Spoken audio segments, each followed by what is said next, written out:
Lorena do vestido azul merino. Ele pensou que tinha todas as cartas na mão. No auge da Semana da Moda de Lisboa, o evento mais fotografado do ano, Adriano Vega estava pronto para apresentar a sua nova vida. Ao seu braço não estava a sua esposa, calma e discreta, mas a sua deslumbrante amante, uma mulher que ele apresentava orgulhosamente como o seu futuro.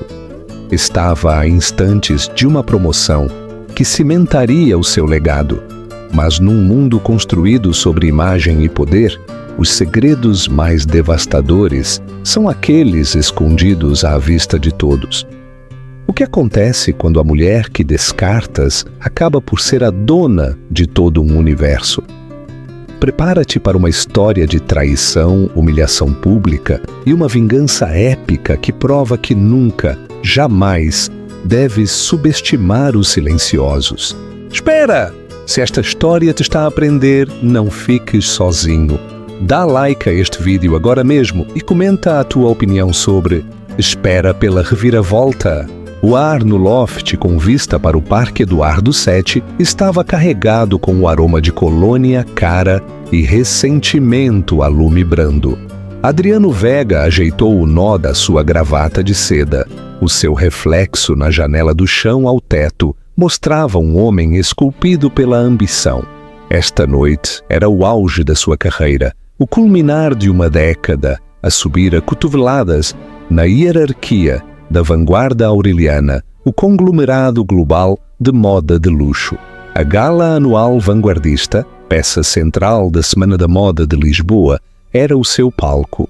E esta noite ele finalmente livrar-se-ia do último vestígio da sua vida anterior e insignificante. Essa vida estava no limiar do quarto principal, a segurar um rolo de fiapos. Catarina, a tua esposa há 10 anos tens algo no ombro, querida, disse ela, a voz suave, quase pedindo desculpa, como se a sua perfeição fosse uma responsabilidade partilhada e ela tivesse falhado de alguma forma. Adriano não se virou, apenas se olhou no reflexo, um lampejo de irritação a cruzar o seu rosto bonito. Eu trato disso, Catarina, afastou uma mota invisível no seu fato Tom Ford, feito à medida. O fato era uma declaração. Gritava poder, sucesso e um futuro do qual ela não fazia parte. Catarina recuou ligeiramente, segurando o rolo como um talismã inútil. Estava vestida com um simples, elegante, mas esquecível vestido azul marinho. Era o tipo de vestido que as mulheres usam quando não querem ser notadas, quando a sua principal função é ser uma sombra de apoio. Durante 10 anos desempenhara esse papel na perfeição. Tinha organizado a sua vida, recebido nas suas jantares de negócios aborrecidos, mas necessários, lembrado os aniversários dos filhos dos seus superiores e celebrado cada pequena vitória dele como se fosse a chegada à lua. Ela era a esposa perfeita, silenciosa e caseira, e ele estava incrivelmente farto disso. O carro está pronto? Perguntou ele com um tom cortante. Pegou no seu telemóvel o ecrã a iluminar-se com uma mensagem de uma estrela, uma foto dela num resplandecente vestido prateado sem costas. A legenda dizia: pronta a ser apresentada, meu amor. Que choxico! Um sorriso lento e predador tocou os lábios de Adriano. Está à espera lá embaixo há 10 minutos, respondeu Catarina. Ele podia sentir o ligeiro tremor na sua voz. Ela não era tola. Sabia que algo estava mal há meses, as noites longas, que ele já não se incomodava a explicar. O cheiro de um perfume diferente nas suas camisas, o abismo frio que se abrira entre eles na sua cama king size. Mas ela nunca o confrontara. Isso era a essência de Catarina. Era patologicamente avessa a conflitos. Ela absorvia a sua negligência e crueldade com um estoicismo calmo e exasperante. Bem, disse ele guardando o telemóvel. Vou-me. Finalmente virou-se para a encarar. permitiu que o seu olhar percorresse a sua figura, desde os seus sensatos saltos baixos até ao seu cabelo castanho arrumado. Não havia nada de errado com ela. Ela parecia agradável, era doce, mas era papel de parede num mundo de arte vibrante, contrastante e declarativa. Era papel de parede bege. Ele era uma obra-prima, presa numa sala bege. "Estás bonita", ofereceu ele, o elogio tão vazio como as promessas que fizera no seu casamento. "Tu estás incrível, Adriano", disse ela, e a sua sinceridade foi como uma dor surda no seu peito. "Espero que tenhas uma noite maravilhosa. Sei o quão importante é. A promoção a diretor de operações na Europa é praticamente minha", interrompeu ele, agitando uma mão desdenhosa. "Bartolomeu Figueroa reforma-se. Ele praticamente disse-me que o lugar era meu na semana passada. Esta noite é apenas a coroação." Ele ansiava por esse título mais do que por qualquer outra coisa. Era a chave para tudo: poder, respeito, a vida que ele realmente merecia. Uma vida com uma mulher que brilhasse tanto como ele. Caminhou até a porta, parando com a mão no puxador. Sentiu uma pontada fugaz, minúscula, de algo que poderia ter sido culpa, mas esmagou-a. Isto era necessário. Evolução. Uma serpente a mudar de pele. "Não me esperes acordada", disse. As palavras, uma ruptura final e casual. Não olhou para trás enquanto saía do apartamento, a porta pesada a fechar-se atrás dele, selando-a dentro da sua gaiola dourada. Ele não viu o seu tremor, não viu os seus ombros a caírem, nem como ela levou uma mão trêmula aos lábios. Ele só via o futuro, e era reluzente, prateado, e esperava-o na traseira de outro carro no centro. Enquanto o elevador de Adriano descia, Catarina caminhou até a enorme janela com vista para a cidade. As luzes de Lisboa brilhavam lá embaixo. Uma galáxia de ambição e sonhos. O sonho dele era conquistá-la. Ele nunca parou para perguntar qual era o dela. Ela pegou no seu próprio telemóvel, não o simples que usava para as compras e lembretes diários, mas um dispositivo elegante e encriptado escondido no seu estúdio. Navegou até um único contato marcado apenas com uma inicial. F. Escreveu uma mensagem curta e simples. "Está o que se a caminho. Estamos prontos?" A resposta chegou em segundos. "O palco está montado, senhora presidente. Estamos prontos." Catarina respirou fundo e firme. A primeira respiração verdadeiramente completa que sentiu ter tomado em anos. Olhou para o seu reflexo, não no vidro escuro da janela, mas no ecrã polido do dispositivo na sua mão. O reflexo da mulher do simples vestido azul marinho piscou, e por um momento viu a rainha por baixo. A coroação desta noite não era a de Adriano, era a dela. O grande átrio do Palácio da Ajuda era uma catedral de excesso moderno. Colunas de mármore branco elevavam-se, sustentando um teto de vidro que revelava o céu do crepúsculo. Música orquestral flutuava no ar. Uma fachada elegante sobre a ambição crua e palpitante da multidão. Este era o coração pulsante da Semana da Moda de Lisboa. E Adriano Vega sentiu o seu ritmo no sangue. Fez a sua entrada não com uma explosão, mas com uma calculada onda de choque sísmica. Ao seu braço estava a estrela Solis. Ela era tudo o que Catarina não era.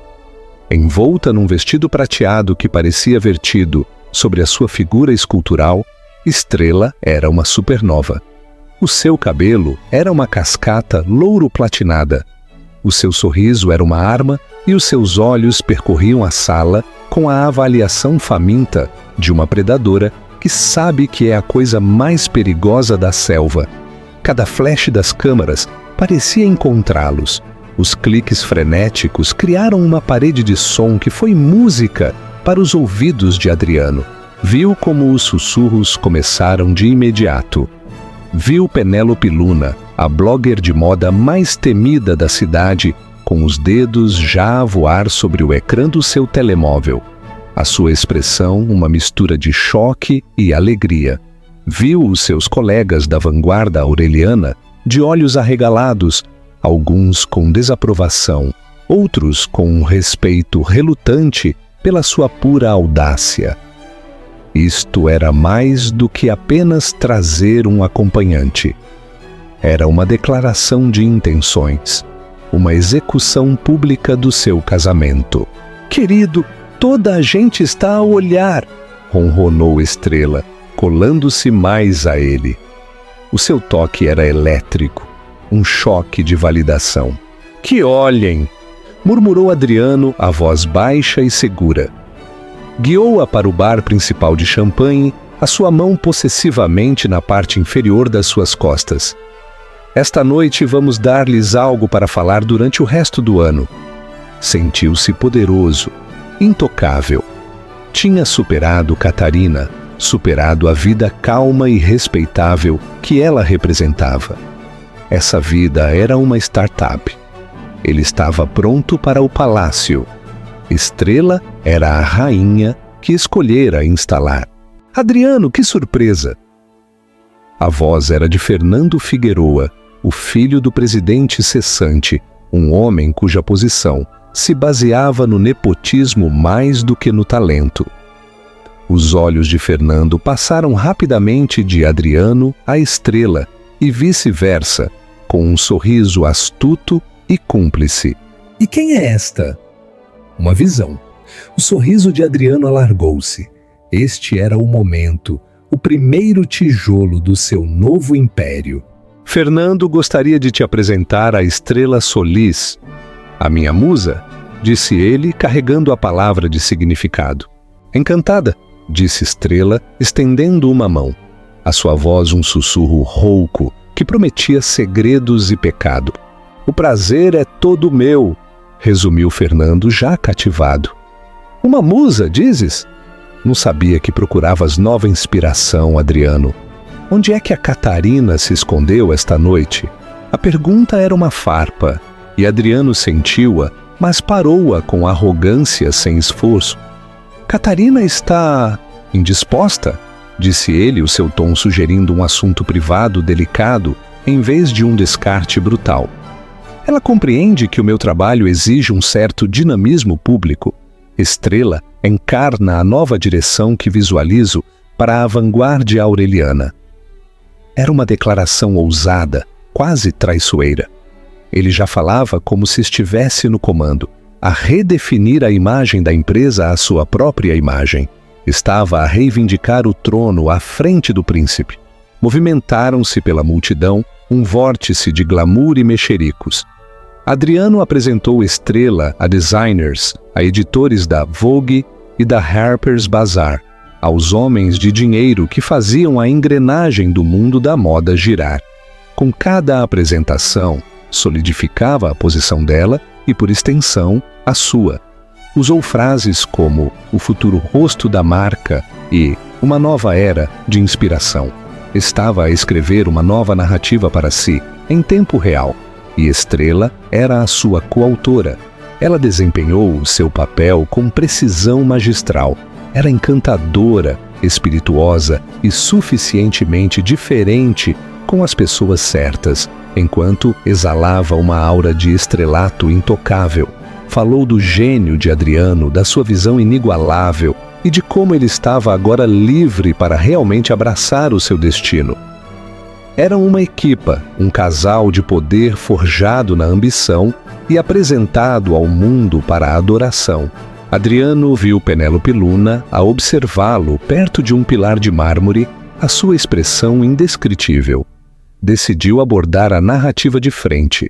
Levando Estrela, saudou a blogueira com um sorriso desarmante. "Penélope, é sempre um prazer.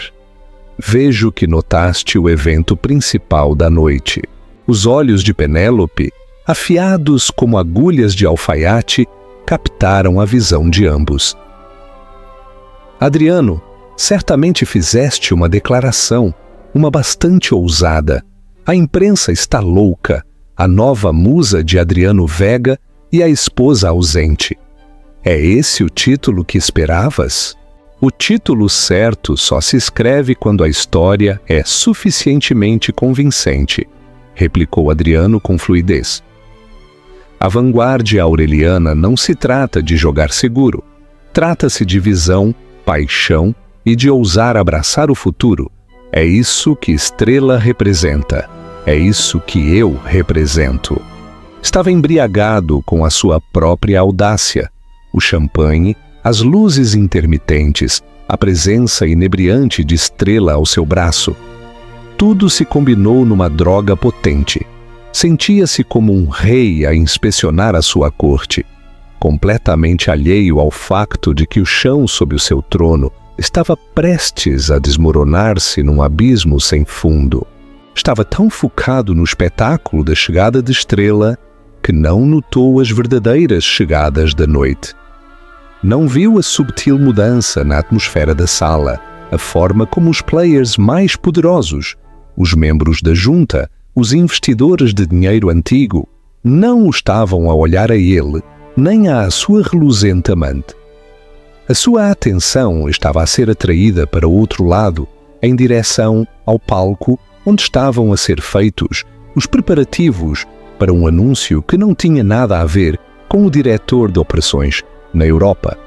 Era um anúncio que redefiniria o poder no seu mundo. E Adriano Vega, no seu momento de suprema arrogância, estava prestes a tornar-se uma nota de rodapé, numa história muito maior e mais terrível do que alguma vez poderia imaginar. Pergunta interativa. Se fosses Catarina neste momento, preferirias desmascarar Adriano em privado e salvar as aparências, ou em público, garantindo a humilhação máxima? Diz-me nos comentários. A gala estava no auge. Uma sinfonia de tilintar de copos, risos forçados e a implacável luta tácita por posição. Adriano estava no centro da sua própria tempestade e deleitava-se no caos. Mantinha-se ereto perto da imponente escultura de gelo com o logótipo da vanguarda aureliana, um sorriso triunfante fixo no seu rosto. A marca estagnou, percebes? Explicou a um trio de retalhistas influentes, a sua voz alta o suficiente para ser ouvida. Bartolomeu é uma lenda, mas o seu tempo passou. Precisamos de sangue, precisamos de fogo, precisamos de atrair uma nova geração que valorize a autenticidade e a audácia. Gesticulou vagamente na direção de Estrela, que ria com um famoso realizador perto dali. Precisamos de uma narrativa que pareça viva. Os retalhistas, homens na casa dos 60, que tinham visto jovens executivos ambiciosos a ir e vir, acenaram educadamente, as suas expressões imperturbáveis. Tinham ouvido este discurso antes em várias formas de inúmeros jovens ambiciosos que pensavam ter reinventado a roda. Mas a confiança de Adriano era contagiante, e o drama muito público que orquestrara dava às suas palavras um certo peso. Ele não estava apenas a falar de mudança, estava a encarná-la. Sentiu uma mão no seu braço. Era Gregório Torres, o diretor financeiro da empresa, um homem cuja personalidade era tão cinzenta quanto o seu fato. Adriano, uma palavra. Adriano suspirou por dentro, mas manteve a sua fachada polida. Gregório a desfrutar da festa.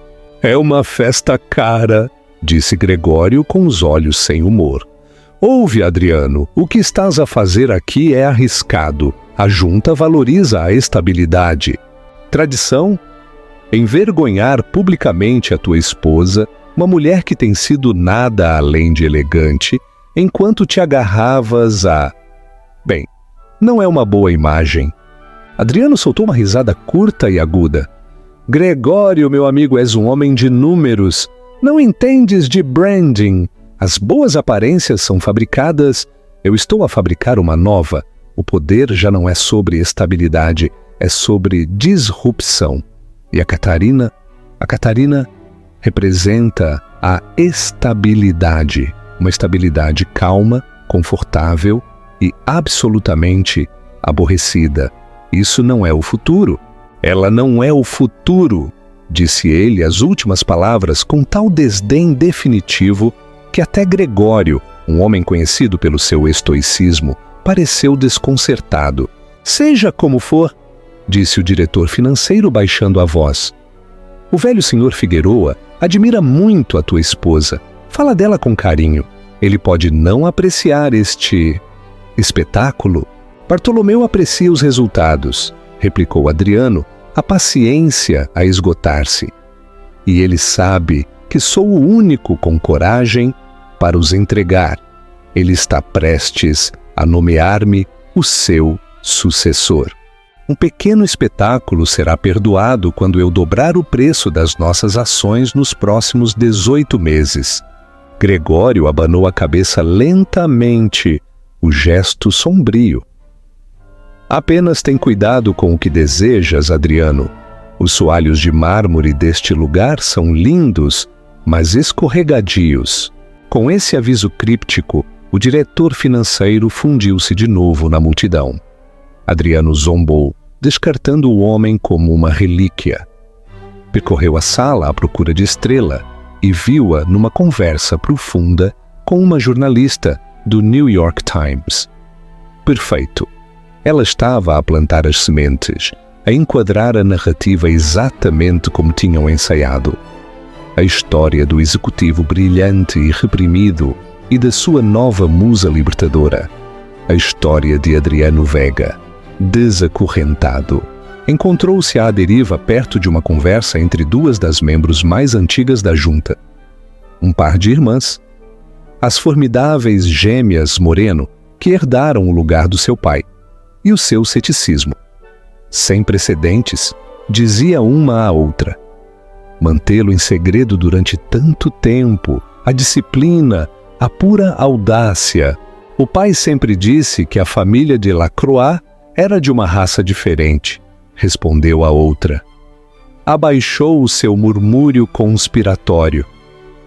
Eles jogam a longo prazo, nunca mostram a sua mão até terem uma Royal Flush. Adriano franziu a testa, apanhando o nome. Delacroix. Conhecia o nome, claro. Era um nome lendário no mundo das finanças e têxteis europeus, sinônimo de poder do velho mundo e riqueza inimaginável.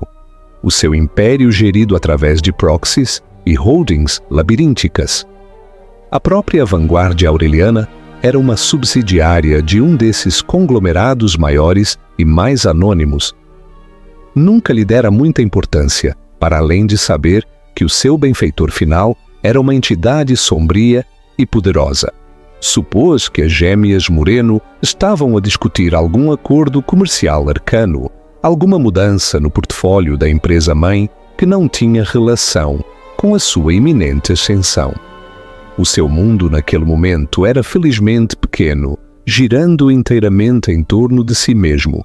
A sua ambição e a mulher do vestido prateado. Encheu o seu copo de champanhe, as bolhas a borbulhar contra o vidro, a refletir a excitação efervescente nas suas veias. Estava tão perto a culminação de tudo pelo que trabalhara, planeado e sacrificara. Pensou em Catarina de novo, uma imagem fugaz dela naquele monótono vestido azul marinho. Imaginou-a em casa, talvez a ver um documentário aborrecido ou a ler um livro, felizmente inconsciente de que o seu mundo estava a ser desmantelado e leiloado ao melhor proponente. Um pequeno e cruel sorriso apareceu nos seus lábios. Ela tinha cumprido o seu propósito. Tinha sido a esposa estável e respeitável que o ajudara a escalar. Mas não se leva a escada ao cume. Atira-se para que mais ninguém possa segui-lo. As luzes do átrio começaram a esmorecer e um silêncio apoderou-se da multidão. No palco, um púlpito foi iluminado por um único e brilhante foco. O coração de Adriano começou a bater forte no seu peito. Era isto. Encontrou a mão de Estrela e apertou-a, os seus corpos alinhados enquanto se viravam para olhar para o palco. Começa o espetáculo, sussurrou-lhe ao ouvido, a sua voz densa de triunfo. Ela apertou a sua mão, as suas unhas pintadas a cravar-se ligeiramente na sua pele. O nosso espetáculo, querido, corrigiu ela. Nunca te esqueças. Oh, não o farei.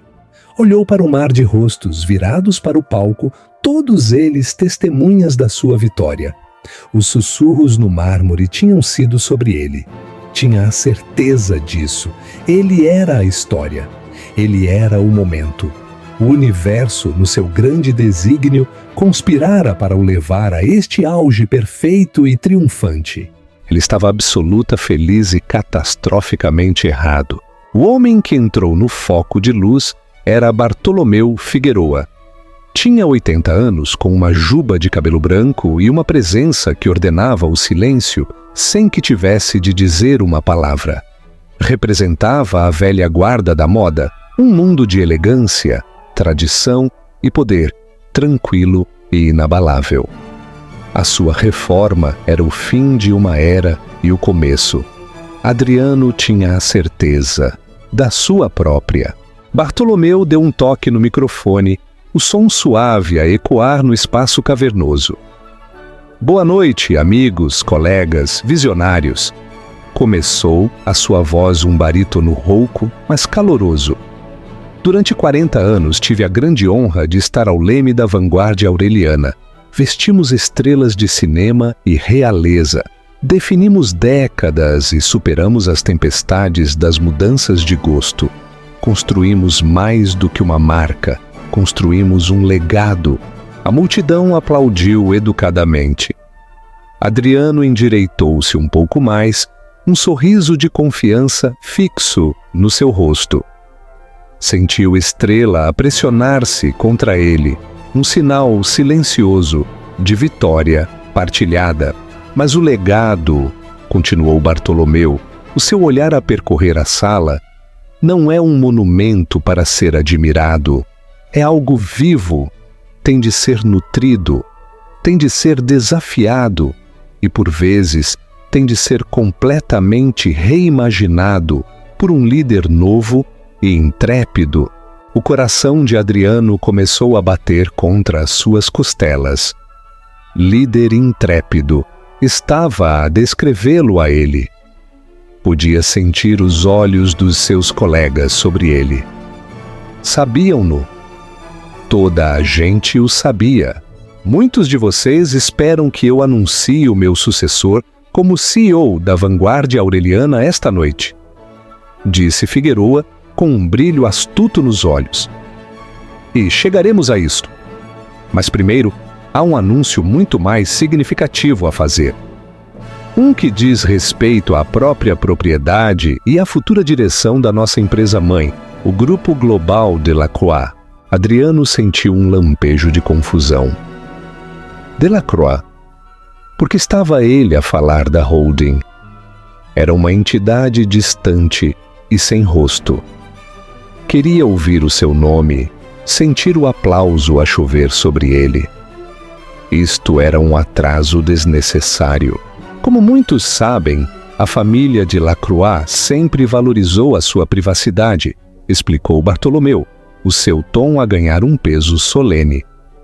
Durante os últimos 50 anos, o império tem sido gerido por um conselho de administradores, à espera que o herdeiro atingisse a maioridade e decidisse tomar o seu lugar legítimo à cabeceira da mesa. Esse momento chegou. Um murmúrio percorreu a multidão. Isto era inesperado. O reservado herdeiro da Croix estava a assumir o controlo. Isto mudava tudo. As gêmeas Moreno olhavam agora fixamente para o palco, a boca ligeiramente aberta. Elas sabiam-no. A mente de Adriano acelerou. O que é que isto significava para ele? Um novo proprietário desconhecido. Honraria a escolha de Figueroa para CEO? Um nó de ansiedade começou a formar-se no seu estômago. Isto não fazia parte do seu guião. O herdeiro não é um estranho distante. A voz de Figueroa ressoou, tirando Adriano dos seus pensamentos em espiral. Este indivíduo tem estado entre nós durante anos, a observar, a aprender, à espera do momento certo para reclamar o que é seu. Uma pessoa que compreende o nosso mundo não a partir de uma folha de cálculo, mas de dentro. Uma pessoa de imensa força, paciência e calma resolução.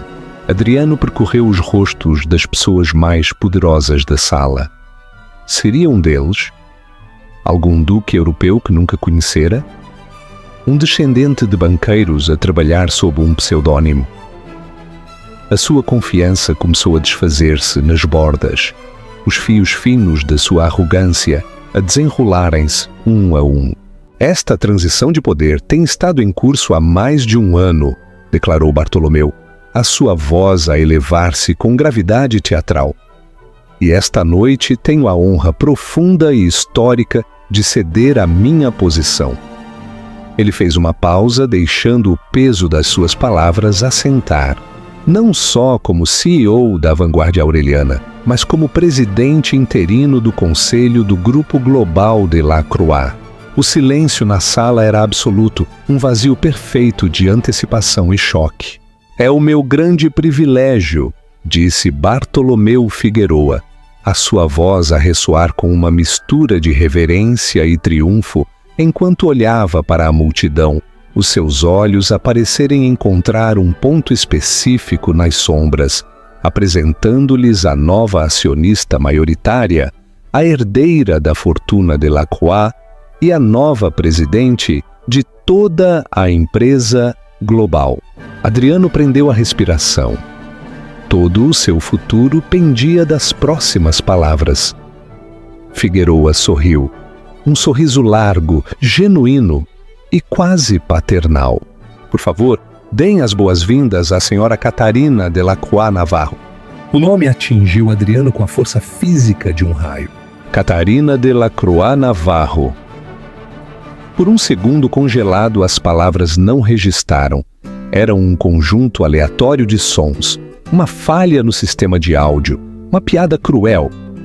Virou ligeiramente a cabeça, uma carranca de incredulidade, esperando ver alguma outra Catarina, mais velha e mais formidável, a sair dos bastidores. Mas não havia mais ninguém.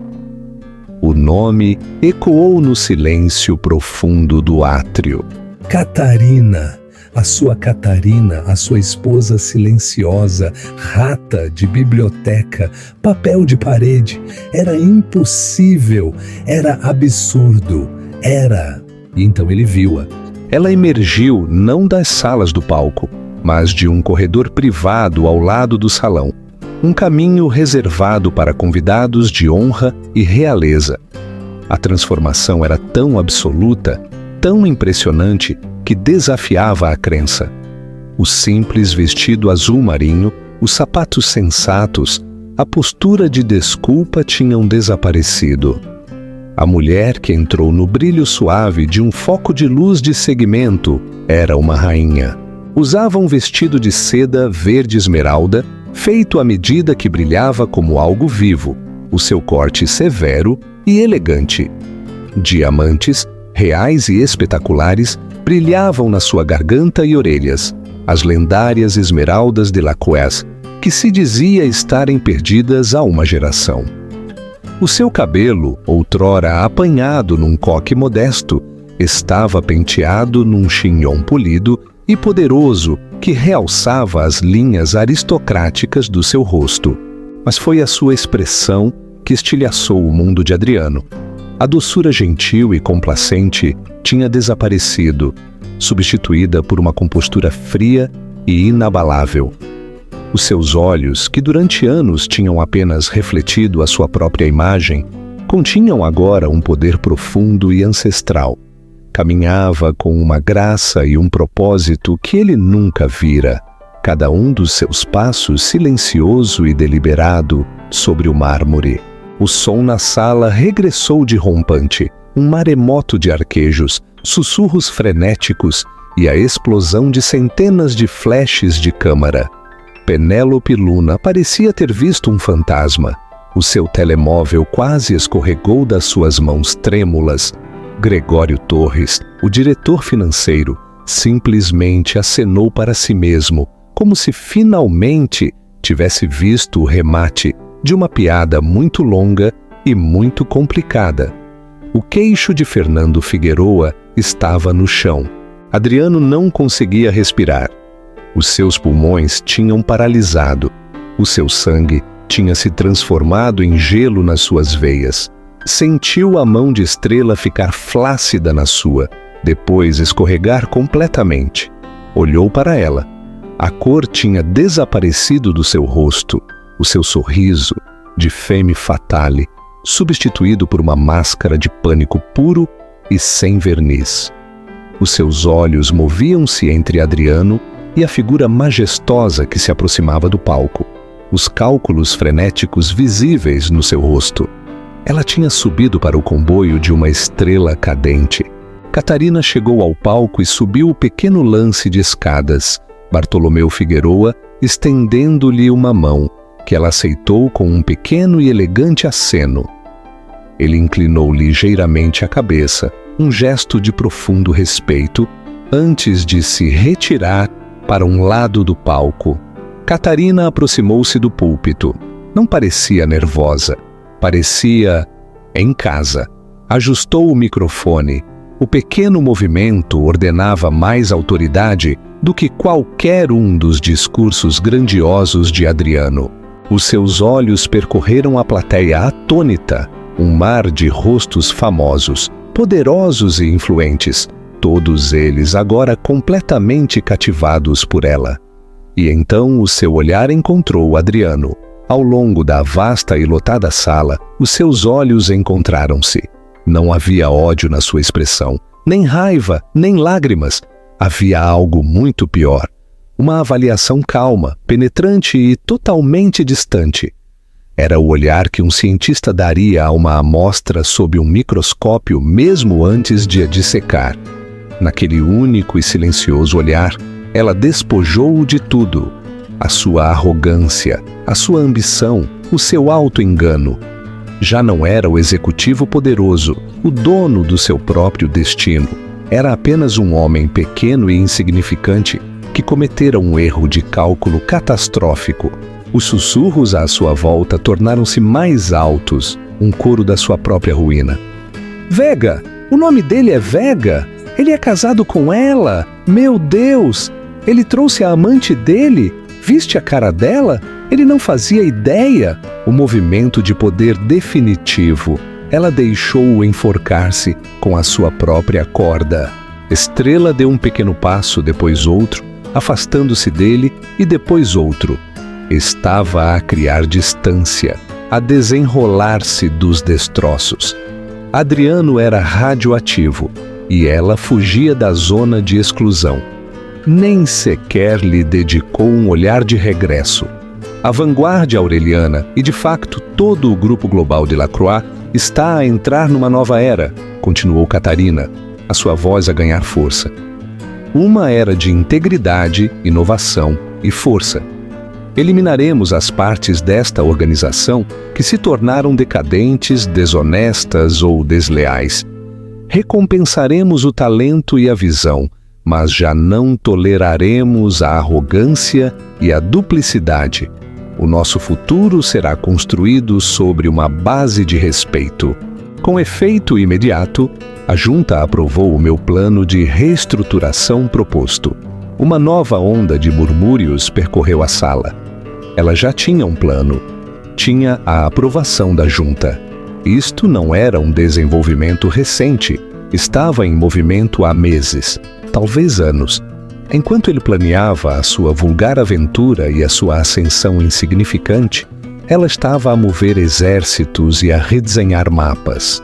O seu discurso foi breve, poderoso e visionário. Descreveu um futuro para a empresa que era simultaneamente emocionante e impiedoso. Terminou agradecendo a todos pela sua presença e prometendo um novo amanhecer para a empresa. O átrio explodiu em aplausos trovejantes. Eram aplausos genuínos e fervorosos para a rainha inesperada que acabara de reclamar o seu trono. Quando os aplausos diminuíram e as luzes se acenderam, um enxame de jornalistas e apoiantes correu em direção ao palco, todos desesperados por uma palavra com a nova imperatriz da moda.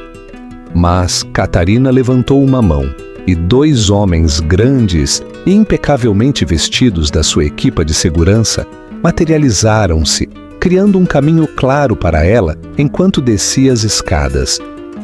Ignorou os repórteres que clamavam, os seus olhos fixos num alvo. Adriano caminhou em direção a ela, a multidão a abrir-se à sua passagem como o mar vermelho. Os sussurros morreram à sua passagem. O ar crepitava com tensão. Adriano estava ancorado no local, um prisioneiro à espera da sua sentença. Ela parou a poucos metros dele. De perto, a sua transformação era ainda mais profunda. O poder que emanava dela era uma força palpável. "Olá, Madriano", disse ela. A sua voz agora um murmúrio baixo e privado, que era mais assustador do que qualquer grito. "Catarina, eu não percebo", gaguejou ele, a sua mente um vórtice de confusão e terror. "Delacroix, a tua família", explicou ela calmamente, como se estivesse a falar do tempo.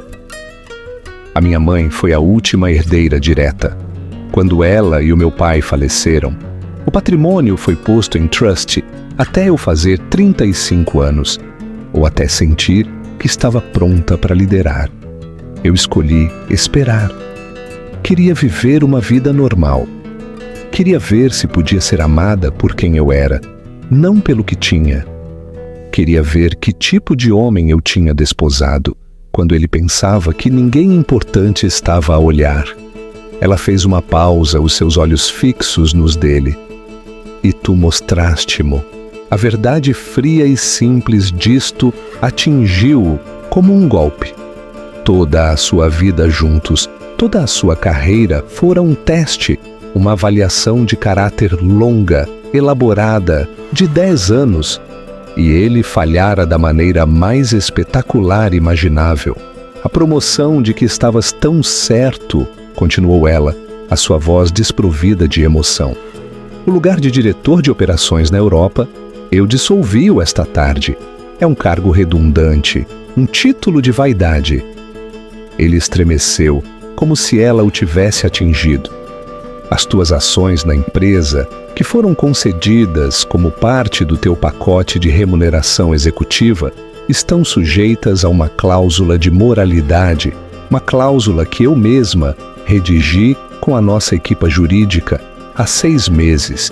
Exibir publicamente um caso extraconjugal enquanto representas a empresa é, creio eu, uma violação flagrante. Serão confiscadas. Claro, podes contestar nos tribunais." Um pequeno sorriso fantasma tocou os seus lábios. "Os meus advogados são os melhores do mundo." Ele não conseguiu dizer nada. A sua garganta estava áspera, a sua língua um peso de chumbo na boca. "Quanto ao teu emprego", disse ela, dando o golpe final e fatal, "os teus serviços já não são necessários na vanguarda aureliana, nem em nenhuma das suas subsidiárias. O teu acesso foi revogado. O conteúdo do teu escritório será enviado por correio para o teu novo endereço, seja ele qual for." Fez um gesto discreto com a cabeça. "Estes cavalheiros de segurança irão escoltar-te para fora das instalações", disse Catarina, o seu tom definitivo. "A tua presença já não é bem-vinda." Virou-se para partir, as costas direitas, o seu vestido esmeralda a esvoaçar atrás dela. Catarina, espera! O grito desesperado foi arrancado da garganta de Adriano. Ela parou, mas não se virou. Afinal de contas, depois de tudo o que passamos, não mereço alguma coisa? Suplicou ele, a sua voz a rachar, o seu mundo inteiro reduzido a este único e patético apelo. Ela fez uma longa pausa. Depois virou ligeiramente a cabeça, olhando para ele por cima do ombro.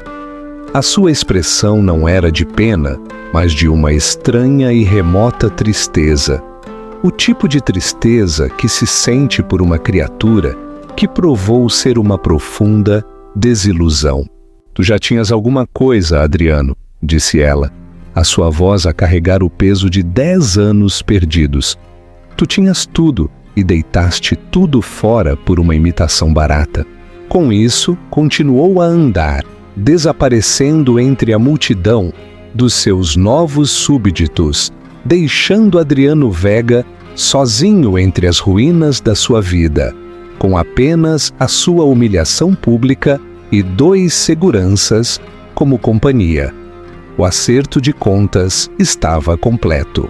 Subscreva o canal e ative o sininho para não perder as nossas próximas histórias de intriga e vingança. E se a justiça de Catarina lhe parece épica, partilhe este vídeo.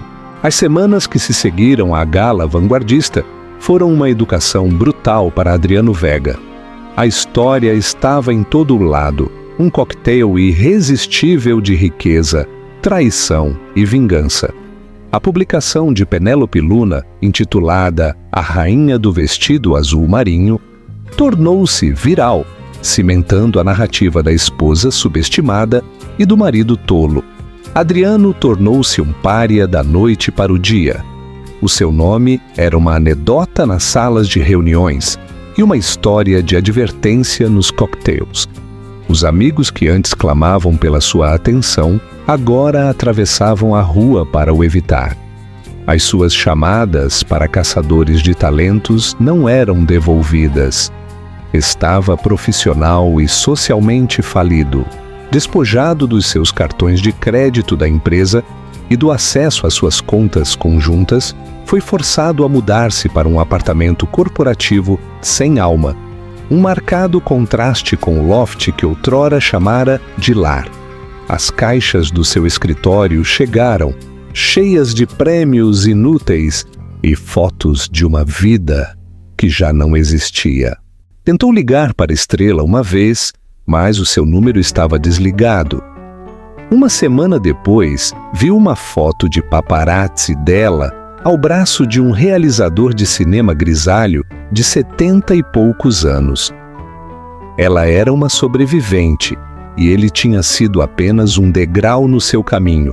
Entretanto, Catarina Delacroix Navarro estava simultaneamente na capa da Forbes, Fortune e Vogue. O mundo estava fascinado pela sua história, mas ainda mais pelas suas ações. Não era uma figura decorativa, era uma força. O seu primeiro ato como presidente foi limpar a casa.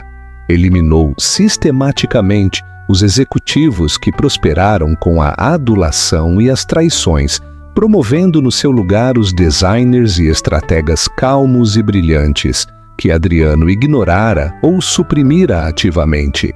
Eliminou os seus projetos de vaidade, redirecionando os fundos para a investigação de materiais sustentáveis e um programa de mentoria para jovens desfavorecidos. Moveu-se com uma velocidade e precisão que deixaram a indústria sem fôlego. A sua imagem pública era de autoridade calma e inteligência formidável. Nas entrevistas falava não da sua vida pessoal, mas da sua visão de um futuro mais ético e inovador para a moda. Quando um jornalista audaz se atreveu a perguntar sobre o seu ex-marido, a sua resposta foi arrepiante pela sua natureza definitiva. "O meu passado é um assunto privado", disse ela, a sua expressão indescritível. "O meu foco está no futuro, e o Sr. Vega não está nele." A mensagem era clara. Ele fora apagado. Catarina mudou-se para a casa ancestral de Lacroix, no bairro de Salamanca, uma grande mansão de calcário que estivera inativa durante décadas. O seu fiel assistente, Bernardo, que servira a sua família durante anos enquanto se passava por um mero administrador da casa, era agora o seu chefe de pessoal oficial. Juntos trabalharam incansavelmente, remodelando o conglomerado global à sua imagem. Numa noite fria de outono, meses após a gala, Catarina estava no seu novo escritório, no piso superior do edifício Vanguardia Aureliana. Era o mesmo escritório que Bartolomeu Figueroa ocupara, mas ela redecorara-o por completo. O mogno escuro e o couro tinham sido substituídos por linhas limpas, arte moderna, e uma vasta parede de vidro que dava para a reluzente extensão de Lisboa. Segurava uma taça de vinho, não de champanhe, e olhava para as luzes da cidade. Era a mesma vista que ela olhara do loft que partilhara com Adriano, mas agora a perspectiva era diferente. Antes, ela era uma espectadora. Agora, era uma mestre deste universo. Havia momentos, tarde da noite, em que uma sombra do passado a tocava. Uma dor fantasma pelo homem com quem pensara ter casado. O sonho de uma vida simples que outrora guardara. Mas a sensação era fugaz, como uma nuvem a passar em frente ao sol. A traição fora um fogo brutal e doloroso, mas queimara as ilusões, deixando para trás algo mais duro, mais forte e muito mais real. Forjara-a na líder para a qual nascera. Bernardo entrou no escritório silenciosamente a segurar um tablet. Senhora Presidente, as projeções trimestrais estão prontas. Subimos 17% em todos os setores. Catarina sorriu, um sorriso genuíno e relaxado que chegava aos seus olhos. Obrigada, Bernardo. Um bom começo. Certamente, replicou ele. E uma última notícia. O gabinete de advogados que representa o Sr. Vega contactou a nossa equipa jurídica hoje. Ele está a retirar a sua contestação à apreensão das suas ações. Dizem que já não pode pagar os honorários advocatícios. Catarina simplesmente acenou com a cabeça, dando um gole lento no seu vinho. Não havia triunfo nela, nem regozijo. Era apenas um fio solto atado, um capítulo final a fechar-se. Adriano Vega já não era um vilão ou um fantasma na sua vida. Era simplesmente irrelevante. Uma fotografia desbotada de um passado que há muito ultrapassara. Ela era Catarina Delacroix agora, acima de tudo. Tinha se livrado do apelido Vega, juntamente com a mulher que o carregava. Olhou para a cidade interminável, o amanhecer do seu próprio império, e sentiu não o peso do seu legado, mas a leveza do seu próprio futuro ilimitado. Finalmente era completa e gloriosamente livre. Conclusão e reflexão final. E assim foi como uma esposa calma e subestimada virou o jogo ao seu marido arrogante, da maneira mais pública imaginável. É uma história que nos lembra que o verdadeiro poder nem sempre é ruidoso e chamativo. Às vezes é silencioso, paciente e espera o momento perfeito para atacar. Catarina não só recuperou a sua vida, reclamou o império que era legitimamente seu, provando que a maior força muitas vezes advém de ser consistentemente subestimado. Ela usou a dor como combustível, a traição como conhecimento e a humilhação como lição para o homem que pensou que a podia descartar. A sua vingança não foi por despeito, mas por reapropriação. Reapropriação da sua história, do seu valor e do seu destino. O seu final feliz não foi encontrar um novo amor, mas encontrar a sua própria e ilimitada capacidade de liderança. Pergunta profunda. A história de Catarina ensina-nos que o maior erro de Adriano não foi a infidelidade, mas subestimar a pessoa mais próxima dele. Qual crês que é o maior erro que as pessoas poderosas cometem nas suas relações pessoais? Deixa a tua opinião na caixa de comentários. Se adoraste esta história de reviravoltas chocantes e justiça definitiva, faz-me um grande favor e clica nesse botão de like. Partilha-a com um amigo que adore uma boa história de vingança. E, o mais importante, subscreve o nosso canal e toca nesse sininho de notificação. Temos muitos mais contos de drama e intriga a caminho, e não vais querer perder nenhum. Obrigado por nos ouvires.